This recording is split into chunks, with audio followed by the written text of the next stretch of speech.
जितने जो कहता पुरुष है, अगर वो हमारी बात नहीं करते तो ये बात महिलाओं को आके करनी पड़ेगी। तो वो जब महिलाओं को इकट्ठा करती है तो फिर संसार के कुछ देश पहले इकट्ठा होते हैं। वो देश इकट्ठा होके चिंता करते हैं और सबसे पहले जो प्रस्ताव दिया वो करारा झटके ने दिया, क्या ये दिन संसार में नहीं मनाना चाहिए?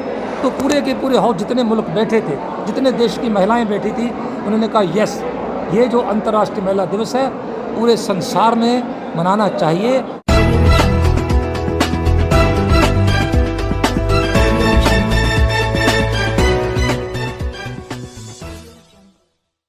आज ये जो अंतर्राष्ट्रीय महिला दिवस आज हम यहाँ भारतीय समाज निर्माण संघ से केवल मना नहीं रहे, हमने ये एक निर्णय लिया है। आज हमने महिला मोर्चा खड़ा कर दिया। हमने 100 परिवारों में गए, 100 परिवारों की महिलाओं के साथ भी बात किया, उनके बच्चे जो हाईली क्वालिफाइड हैं उनके साथ बात किया और हमें पता चल गया कि ये सिस्टम जो है केवल शिक्षित होने का नहीं है। अगर महिला को प्रशिक्षित ना किया, महिला को दीक्षित ना किया, उसको समझाया ना गया कि आपकी संस्कृति ब्राह्मणवाद नहीं है, ये संस्कृति ये मुर्दों को जिंदा नहीं कर सकती, ये जिंदा लोगों को मुर्दा करने वाली है।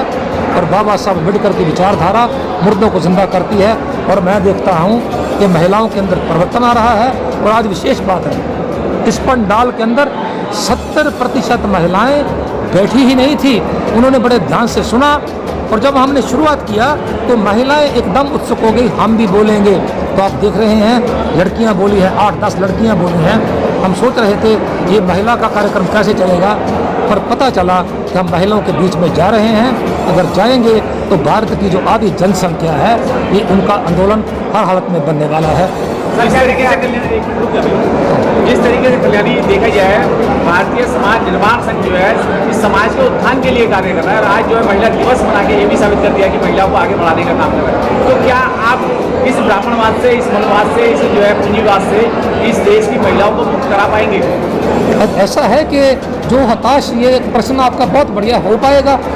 चक्कर है कि जब बाबा साहब अम्बेडकर बोला करते थे अपनी बस्तियों में, कौन सी बस्ती में, महारों की टूटी फूटी बस्ती, जाओ अपने घर की दीवारों पे लिख लो कि आपने शासनकर्ता जमात बनना है। तो बाबा साहब को लोग कहने लगे, कौन से लोग थे बेचारे जिनके पास, कहता बाबा साहब हमारे पास कोई घर ही नहीं है, आप बोल रहे हो कि जाओ अपनी, कहता मैं कह रहा हूँ अपनी इन दीवारों पे लिख लो कि आपने शासनकर्ता जमात बनना है। सपना लगता था, ये बाबा साहब ने सपना संविधान लिख के स्वीकार किया। हमारे राष्ट्रपति बने, 2 राष्ट्रपति बने, हमारे मंत्री बने, संतरी बने। आज भी हमारे देश का राष्ट्रपति है, चाहे वो आरएसएस का व्यक्ति है, वो मजबूरी में आरएसएस को उसको देश का राष्ट्रपति बनाना पड़ा। पता चलता है कि अगर आप जिंदा रह के जाग के सपने लो, 100 के सपने जो लिए जाते हैं वो हो सकता है पूरे ना हो, जो जाग के सपने लिए जाते हैं। क्योंकि जाग के सपना जब लिया जाता है तो हमें पता है कि हमने मकसद तय किया है, ये काम करना है। लेकिन कम से कम हम इस दीवार को चोट दे के दीवार के अंदर दरार दूर देंगे और दरार देंगे तो हमारे आने वाली नस्ल उस दरार को तोड़ के ये सपना पूरा करेगा। देश को आज़ाद हुए 74 साल होने के लिए जा रहे हैं, लेकिन आज भी हमारा समाज मनुवाद की व्यवस्था उसमें गिरा पड़ा है और आप जैसे लोग समझाने की कोशिश कर रहे हैं लेकिन आपकी बातों को नहीं मान रहे। नहीं, ये बहुत अच्छा आपने ये प्रश्न किया है कि आपको ऐसा लग रहा है, लेकिन चूंकि जो दुश्मन है, जो व्यवस्था है जिसे ब्राह्मणवादी व्यवस्था बोल रहे हैं, उनके पास आज ही नहीं, जब वो शासक भी नहीं थे फिर भी वो शासक जातियाँ थी, वो लगातार आंदोलन, अब वो ये जो ब्राह्मणवाद का प्रचार है, ब्राह्मणवाद की संस्कृति है, उसका जिंदा करने के लिए वो जान की बाजी लगा रहे हैं। ये लाखों मंदिर वो किसी योजनाबद्ध ढंग से बना रहे हैं, फिर भी हम उसका मुकाबला कर रहे हैं। ऐसा वक्त था कि मंदिरों के अंदर लोग चाहते थे कि बाबा साहब अम्बेडकर का नाम नहीं आना चाहिए। आज मंदिरों की हालत ये है, मंदिरों के अंदर आज बुद्धा की जयंती मना रहे हैं, बाबा साहब अम्बेडकर की जयंती मना रहे हैं। प्रमाणित होता है कि विचारधारा जब थोड़ी थोड़ी भी प्रवेश करती है तो लोग सामने आ जाते हैं। अब महिलाएं भी मैदान में आ रही हैं। ऐसा आप विचारधारा की बात कर रहे हैं कि अभी जल्दी में एक लेटर एंट्री वाला जो सिलसिला लेके आए हैं, इससे अपने समाज को बहुत बड़ा नुकसान है कि जो यूपीएससी एसएससी द्वारा जो अफसर बना करते थे, इस पर सोचने का भी ज़रूरत नहीं है। अगर हमारे पढ़े लिखे लोगों को सोचना होगा कि आरएसएस जो है, जो बीजेपी है, अरे उनका एजेंडा है, वो खुल के बोलते हैं कि हम यहाँ हिंदू राष्ट्र बनाना चाहते हैं। कभी आपने सुना कि मोदी ने कभी गोलवलकर की प्रशंसा की हो? गोलवलकर कहता है कि हमारे आदर्श जो हैं हिटलर हैं, हमारे आदर्श जो हैं मुसोलिनी है।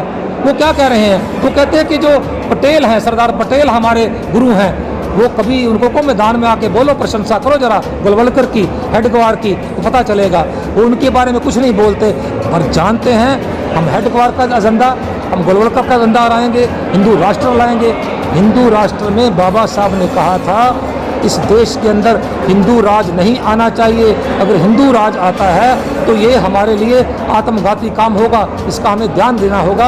आज जो हमारे यहाँ शासन प्रशासन है वो आज डंके की चोट पे सामने हमारे ऊपर चोट कर रहा है। सारे के सारे जो हमारे विभाग हैं, जितने इंस्टीट्यूशन है, यहाँ तक कि सुप्रीम कोर्ट के जज जो आप देख रहे हैं कि सुप्रीम कोर्ट का जस्टिस, आज जो राज्यसभा के मेंबर हैं, मुख्य न्यायाधीश, क्या कह रहे हैं? कहते हैं कि मैं रिटायर होने से पहले बाबरी मस्जिद का केस डिसाइड करके जाऊंगा। आप अंदाज कर सकते हो कि लोग सोचते हैं कि हमें न्याय नहीं मिला अपना विधायिका से, हमें न्याय नहीं मिला कार्यपालिका से, चलो न्यायपालिका में कुछ मिलेगा। लेकिन न्यायपालिका क्या कर रही है? वो डंके की चोट पे वो डरते नहीं है जज, वो कह रहे हैं कि हम ब्राह्मणी शासन ही यहाँ लाएंगे। इस पर हमें पढ़े लिखे बुद्धिजीवियों को सोचना होगा कि ये अगर हिंदू राष्ट्र का निर्माण होता है तो ये हमारे बहुत अच्छी बात नहीं है। सर, अभी अमेरिका की एक संस्था है फ्रीडम हाउस, उससे बोला है कि भारत में लोकतंत्र नहीं बचा। क्या कहना चाहेंगे? हाँ जी, ऐसी बात नहीं है।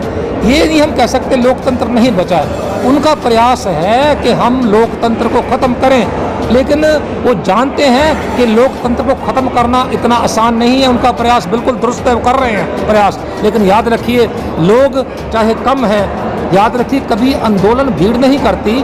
आंदोलन मतलब जो बुद्धिजीवी लोग कराते हैं। अकेले बाबा साहब अम्बेडकर आंदोलन कर रहे हैं, अकेले काशीराम जो हैं वो जब अपना यहाँ आते हैं तो एकदम वो एक स्टेट के अंदर राजसत्ता ले लेते हैं। इसका अर्थ है कि बुद्धिजीवी लोग ही ऐसा काम कर सकते हैं जिनकी बुद्धि जिंदा होती है।